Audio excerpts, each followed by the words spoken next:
Google, what's in the news? Nobody asks me for that. The Reuters Institute have published a smart speaker report focusing on news consumption, which discovers that news isn't yet a big thing on smart speakers.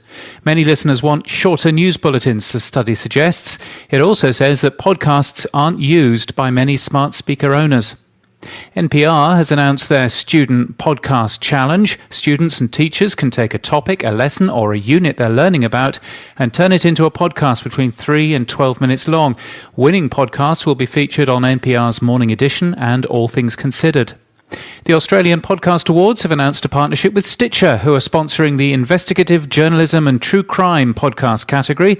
Early bird entries are now open, and podcast producers have until the 14th of February 2019 to enter their podcasts. ESPN podcasts report that their downloads and unique listeners are up by 31% year on year. Microphone manufacturer Rode has announced their Rodecaster Pro podcast production studio.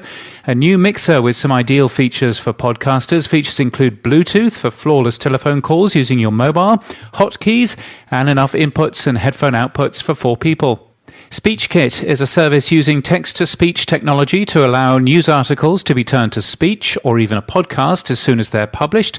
Crisp may have applications for podcasting. It's a virtual microphone that blocks background noise from your phone calls, so nobody else need know that you're calling from the coffee shop or kindergarten or bar.